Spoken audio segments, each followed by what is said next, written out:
bem, meus alunos? Bem, vamos dar continuidade às nossas aulas do dia, tá certo? E nossa aula agora ela será de geografia. Vamos dar continuidade ao assunto da terceira unidade, que é qual, pessoal? Os bairros, não é mesmo? Nós estamos estudando as características dos bairros, os diferentes tipos de bairros, os bairros que compõem os municípios, enfim. O que é que vai acontecer nessa aula? Primeiramente, quero que vocês peguem o livro de vocês e abram na página 296. Vocês vão fazer a leitura do texto base, que está na página 296 e do Para Saber Mais da página 297, que também vai ser essencial para a nossa aula de hoje. Tá certo, pessoal? Então, feita a leitura desses dois textos base, você volta para a aula e a gente vai dar continuidade, ok, pessoal? Então, depois de termos nas aulas anteriores estudado sobre os bairros, as comunidades, os diferentes tipos de bairros, hoje nosso destaque da aula é os modos de vida de cada bairro, ou seja, como cada bairro vive em harmonia, como é que eles vivem entre as pessoas, tá bom, pessoal? E na página 296 tem um texto onde nós vamos acompanhar aqui na aula, tá bom? E vamos destacar os pontos principais. Logo no início do texto, explica que nós, no decorrer desse ano, no decorrer do que nós já vimos até agora, nós já aprendemos que comunidade é um conjunto de pessoas que frequentam o mesmo lugar e têm o mesmo modo de vida, um modo de vida semelhante. Nós vimos isso na sala de aula quando estudamos a comunidade familiar, a comunidade escolar, entre outras comunidades. As pessoas de uma comunidade devem sempre procurar conviver de uma forma respeitosa e harmoniosa. Em um bairro, há várias comunidades. Portanto, as pessoas que moram no mesmo bairro não pensam nem vivem do mesmo modo. Não é obrigatório que a minha vizinha viva do mesmo modo que eu. Porém, todos devem ter o mesmo objetivo de respeito e harmonia. Afinal, o bairro se mantém com a contribuição de todos. É necessário que as pessoas que vivam naquele bairro tenham o mesmo respeito uns pelos outros. Entendido? Vamos para o próximo parágrafo. O segundo parágrafo diz o seguinte: nosso país é formado por diferentes etnias, ou seja, raças, pessoas de diferentes origens. Embora o bairro seja uma parcela bem menor do território brasileiro, é nele que encontramos essa diversidade de pessoas. Ou seja, em um bairro é possível que existam várias pessoas de diferentes etnias. Ou seja, como eu coloquei aqui no bairro, diversidade cultural, uma diversidade de cultura, várias culturas vivendo em um só lugar. Nos bairros, encontramos pessoas que nasceram na mesma cidade ou em cidades diferentes. E ainda aquelas que vieram de outros países, tá bom? Todas elas com os costumes e as tradições dos grupos aos quais pertence. Ou seja, eu nasci aqui na Paraíba. Quem nasceu em São Paulo, no Rio de Janeiro, não vai ter os mesmos costumes que eu. Tá bom? Mas nós podemos sim viver em harmonia e respeito em um mesmo local, em um mesmo bairro, tá certo? Então, pessoal, cada um contribui com sua cultura. Como diz aqui no livro, as contribuições se manifestam no dialeto, na dança, na comida, na vestimenta, entre outras. O que isso quer dizer? Que aquelas pessoas que nasceram em outra região vão contribuir, vão me mostrar um pouco de sua cultura, da mesma forma que eu, com o meu respeito, vou mostrar um pouco da minha cultura para ele. E assim eu vou diversificar a minha fala, vou diversificar o meu dialeto, vou diversificar a minha fala, minha vestimenta, ou seja, vou conhecer um pouquinho da comida que ele comia na sua região. Acontece muito, né? Principalmente quando vem pessoas da nossa família, acontece muito comigo, que tenho familiares em outra região. Quando as pessoas vêm de Brasília, de São Paulo, e vêm para cá, para Paraíba, e conhecem vários pratos típicos da nossa região. E eles gostam, eles acham interessante, da mesma forma que a gente troca ideia, a gente troca conhecimento. E é assim que pessoas de diversas etnias, de diversas culturas, vivem em harmonia. Não é interessante? No último parágrafo da página 296 diz o seguinte: espero que vocês estejam aí com o livrinho, tá, pessoal? Acompanhando nossa aula, tá? Não vamos desanimar. Vamos compartilhar ideias, vamos pegar o livrinho pra gente ir compreendendo. Vamos fingir que a gente tá na sala de aula e pra gente aprender juntinhos, tá bom?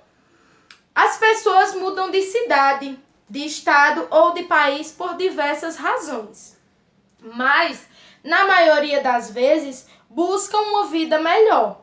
Esse desejo normalmente inclui a procura por um novo emprego.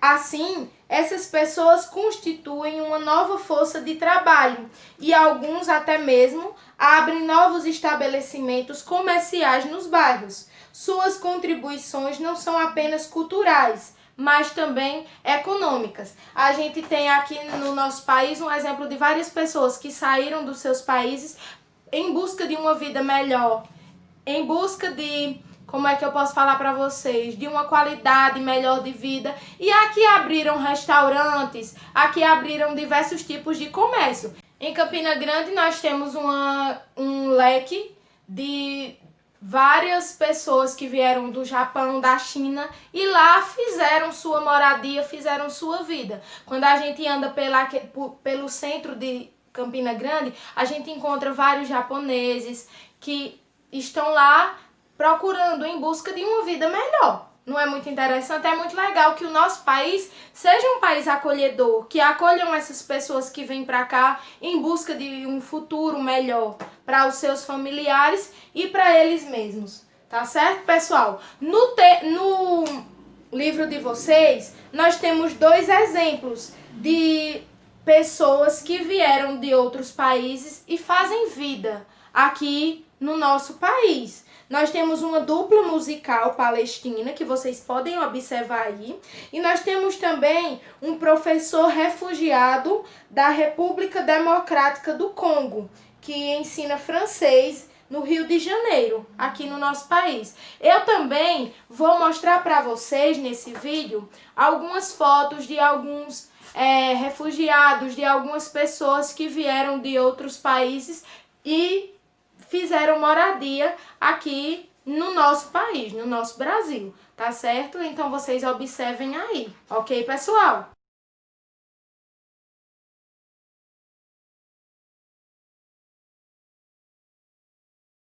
E continuando falando, pessoal, sobre esses povos imigrantes, sobre essas pessoas que migram do seu país para viverem aqui uma vida melhor, ou pode servir até também de exemplo daquelas pessoas que saem da sua região, mesmo estando no Brasil, para outra região em busca de um futuro melhor, de uma vida melhor. Na página 297 nós temos um texto que fala sobre esses povos imigrantes. Fala que no processo de imigração, as pessoas levam para o lugar para onde vão a cultura e os costumes que o seu povo tinha. Ou seja, aqueles japoneses que saíram do Japão para viverem aqui no Brasil, eles trouxeram a cultura do Japão para o nosso Brasil, tá certo? Fazendo assim uma diversidade no nosso país. E esse texto fala justamente sobre esse processo,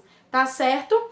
Cultura e território, no entanto, podem estar ligados por um laço tão forte a ponto de que as tradições de um grupo apenas sobreviverem se ele permanecer no local de origem. Esse é o caso dos povos e das comunidades tradicionais. Ou seja, uma das principais razões para o vínculo desses povos ao território é a atividade que exercem, ou seja, a tradição que eles exercem independente de onde eles estejam. Eu sou paraibana, eu gosto da minha cultura, eu amo forró. Acredito que se um dia acontecer de eu ir para outra região, eu vou exercer a minha cultura onde eu estiver, porque é a minha marca, né? Nós nordestinos temos várias marcas. O forró é uma delas. Então, essa cultura ela só vai sobreviver enquanto nós defendermos ela. Da mesma forma que o Rio Grande do Sul, lá no sul, tem o uso da sua bebida, o chimarrão, não é verdade? Toda aquela cultura. Então, eles têm, da mesma forma que nós temos, eles têm, os outros povos de outros países têm também. E essas pessoas, esses grupos étnicos, defendem essa sua cultura, porque ela só vai sobreviver enquanto nós defendermos ela. E esses povos, eles são chamados de povos tradicionais, onde tem uma tradição na qual seguem aquela tradição e defendem essa tradição, como vocês podem ver aqui no texto. O texto traz 4 exemplos de 4 diferentes povos que são chamados de povos tradicionais, que são considerados tradicionais, que têm uma tradição só sua, um costume só daquele povo. Vocês estão entendendo? Que são eles: os indígenas, os quilombolas, os sertanejos e os caiçaras. Esses povos têm uma tradição bastante marcante, bastante sua, e nós vamos entender, nós vamos ver um pouquinho de que tradição, quais são essas tradições que são tão importantes, tá certo? Por exemplo, os indígenas, apesar de cada tribo ter uma história e culturas únicas, os povos indígenas têm um modo de vida característico e mantêm relações de subsistência com a natureza. Tia, o que é subsistência? Eles trabalham apenas para a sua sobrevivência, tá bom, meus amores? Tudo que os indígenas trabalham, tudo que os indígenas vivem, eles usam para a sua sobrevivência, tá bom? A maioria dessa população vive em aldeias espalhadas por todo o território brasileiro. Por mais que seja bem menor, tá certo? Os indígenas hoje no Brasil ainda existe sim. Os quilombolas também têm uma tradição só sua.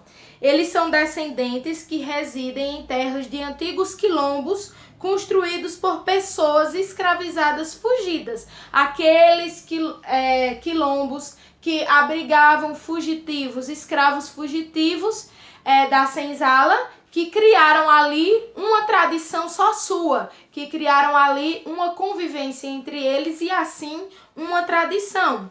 As tradições dos antepassados são preservadas nas comunidades quilombolas e assim são preservadas a agricultura, e a sua agricultura é sua maior fonte de subsistência. Também trabalham com a natureza, com a agricultura, plantam para sobreviver, tá certo? Eles cultivam a terra para a sua subsistência, ou seja, para a sua sobrevivência. Os sertanejos também. Os sertanejos, eles são localizados no sertão nordestino, ou seja, nós somos sertanejos, não é verdade? Seu modo de vida e de subsistência está totalmente relacionado às condições naturais da região. Desenvolvem técnicas de armazenamento de água para período de secas. Por exemplo, eu sou de uma comunidade rural. Estou dando aqui o meu exemplo porque eu sempre gosto de aplicar os assuntos no nosso dia a dia para que vocês entendam melhor, tá certo, pessoal? Eu sou de uma comunidade rural onde lá no sítio existem cisternas que elas foram construídas justamente para que na seca, no período de chuva, nós podemos armazenar água, e essa água ela é guardada para que no período da seca nós possamos utilizá-la. Então, o sertanejo é um povo tradicional que usam as condições que para eles são apresentadas, tá bom? Eles são encontrados no sertão do Nordeste, tá bom? No interior nordestino também. Existem várias pessoas que ainda praticam toda essa tradição de armazenamento de água, de agricultura, enfim, são marcas características dos povos sertanejos, tá bom? E por fim, os caiçaras, que também são povos tradicionais, que é um grupo formado por pescadores das regiões litorâneas do estado de São Paulo, Rio de Janeiro e Paraná. Essas populações vivem da pesca dos recursos naturais encontrados no seu território e também no artesanato, ou seja, eles trabalham com artesanato e com a pesca e assim eles sobrevivem, tá certo, meus amores? Esses são os 4 povos tradicionais que o texto trouxe para nos mostrar hoje essas tradições diversificadas.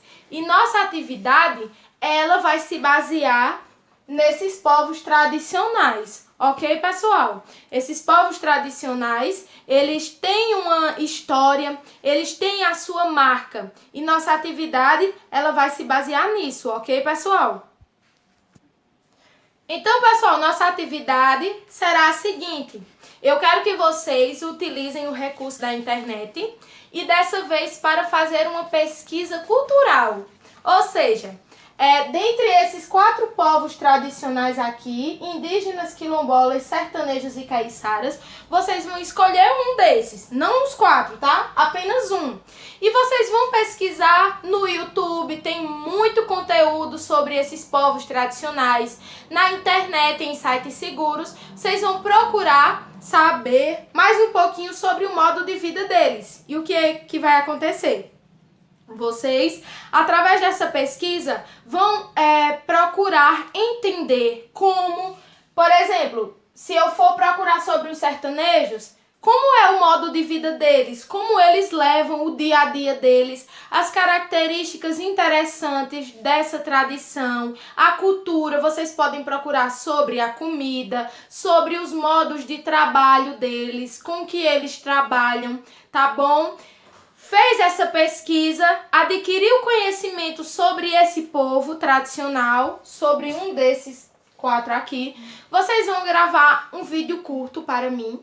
E nesse vídeo, com as palavrinhas de vocês, tá, pessoal? Não é nada elaborado. Eu quero que vocês falem do jeito, da forma que vocês entenderam. Vocês vão falar um pouquinho sobre o que vocês descobriram do modo de vivência, do modo de vida do povo tradicional que você escolheu para sua pesquisa. Vai dizer, tia, eu descobri que, por exemplo, os sertanejos, eles trabalham com isso, eles trabalham com a agricultura desta forma, eles têm este tipo de vivência, eles levam os dias deles dessa forma. Não é nada elaborado, é uma pesquisa simples, onde vocês vão transmitir o conhecimento de vocês através de um vídeo, onde nós vamos compartilhar conhecimento, ok, pessoal? Então, pessoal, finalizando esta aula, finalizando este vídeo, também vou trazer para vocês algumas imagens que mostram, que representam o modo de vida de alguns povos tradicionais, tá certo? Espero que vocês tenham gostado desta aula, espero que vocês tenham se divertido aprendendo um pouquinho mais sobre esses tipos de pessoas, esses tipos de população, tá? Esses modos de vida diferentes do nosso, tá bom? Espero que vocês tenham gostado da aula. Nossa aula vai ser apenas um complemento das outras. Nós vamos continuar trabalhando com esse tema, tá bom, meus amores? Espero que vocês tenham gostado. Um grande beijo, fiquem com Deus e bons estudos. Tchau, tchau!